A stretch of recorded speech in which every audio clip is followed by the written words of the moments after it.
Hey everybody, Tommy Bowlin again here with you about the Marshall DSL40CR.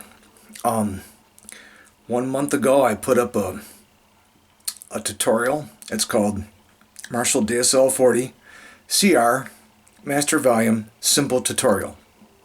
In 1 month I've had about 1,200 views, a lot of comments that really straighten up a lot of things about the two master volumes on the Marshall DSL40 for people.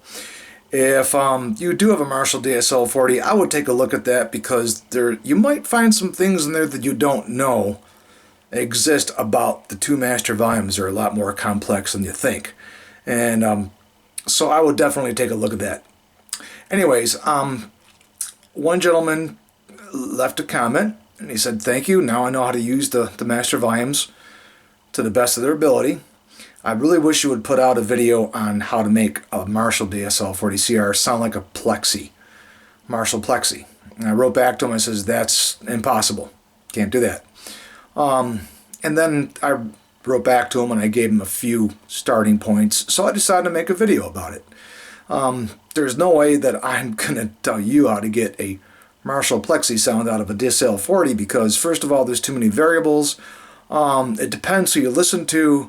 It depends what kind of Marshall Plexi sound you want. Do you want a single head with a 4-speaker bottom? Do you want the two Marshall Plexis jumped and get that Hendrix sound? Marshall Plexis are very versatile. You know, you put two amps on top of each other and jump them, and that's how you got your master volume, basically. That's how you got your gain. And of course, you know, a lot of these guys would have Marshall cabinets, and they wouldn't necessarily have the original Celestion speakers in there. They could swap out speakers easy to the speakers they liked on a Marshall cabinet. So that's almost impossible to find out about the vintage players, is what speakers they were using, because they're rarely ever talked about. And so, you know, what pedals did they use? Everything else. This is just going to give you a starting point of how you can get a Plexi sound to your ear, okay? That's it. That's all I intend to do, because I cannot tell you how to do it. It's your ear. But here's how I started out. Okay. Here's my amp. Okay, so notice on there, these are the channels. Okay. You got two channels, two different voicings on each channel. But notice that one right there. It says classic gain. There's going to be our little secret to try to get the Plexi sound. Okay. You would put that on crunch. What I did is I started out with all my EQs at 12 o'clock. I put my presence wherever I thought I needed it to be, you know, for whatever particular guitar I was using. Strats, you got to put them down. You know, natural Les Pauls, you put them up. My resonance, I would definitely have at 12 o'clock, because if you put your resonance all the way down to 0, you're going to get a tighter bottom end on your sound. You go to the other spectrum and you're going to get a real loose bottom end, which you're not going to notice at low volumes because your speaker's not moving as much at low volumes as it is at high volumes. So be very careful about that. You know, you may get a really great sounding, you know, on the 20 watt. You might have it on a 20 watt setting. You might live in an apartment, get a really good sound, go out to a gig, put it on the 40 watt at a higher volume, and all of a sudden your sound's a lot different. So definitely put your amp volume of what you're going to play out with before you go out and play out with it. Anyways, let's get right down to this. Since they did make that classic gain channel, they voiced out the crunch to emulate vintage amplifiers. So that's where I would definitely start, is on the crunch channel. I would plug my guitar in, like I say, all your EQs at 12 o'clock to get a fresh start. Okay, put your gain at start at 9 o'clock. Go up slowly till you like that where it breaks.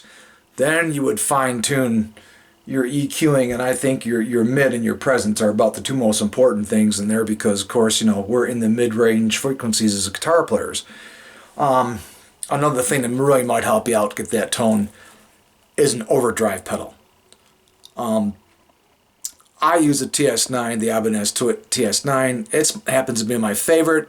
That's because this really gets a nice classic rock sound. I love the 808 too, but that's more of a bluesy sound.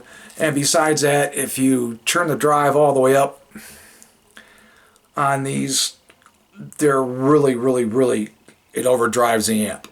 But you can always take it down, okay? And on the 808, if you put the overdrive all the way up, it might not be enough overdrive for some guys. And, you know, the old rule of thumb is you want a situation where you can take away, and if you're in a situation where you have to add something you're unable to, then that's not very good.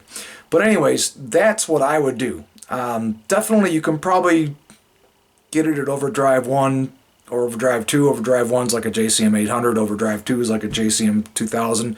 I know, I played through many plexis. There are no two plexis that sound alike. They're all handmade. Sometimes guys would run out of the exact capacitor they needed, but they would get one pretty close to the value and put that one instead. You know, they ran out of stock back then. Some guys would bias them differently. And the whole proof of this is this. On Guns N' Roses' Appetite for Destruction, Slash found himself this one Marshall head that had the sound he loved. And after the album was made, the head disappeared and he couldn't find it, so he got engineers to listen to the album and try to tweak out Marshall amps to sound just like that one he had in Appetite and Destruction. I think eventually he did find it. But that just goes to show you right there, there's no two plexis made the same. You know, and, you know, what kind of plexi do you... I don't know what you want, but I can give you a starting point, and I hope I did. So the starting point, put it on classic gain, 9 o'clock, EQs all the way at 12, get it to where it just breaks where you like it. Try using the overdrive pedal too, you know, in there, in the mix, you know. Then when you finally got that breaking point, adjust your, you know, adjust your EQs.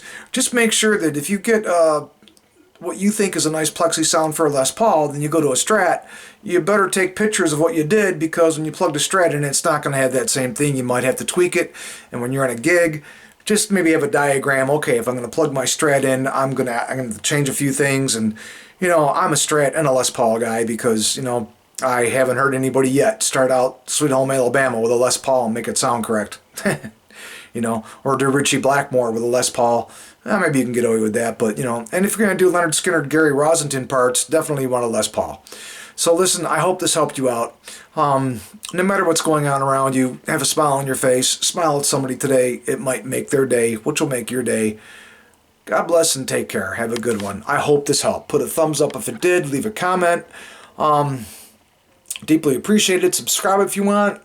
I don't make any money off the channel, so, you know, I'm not going to ask for any donations for a cup of coffee or anything else because I don't make any money off it.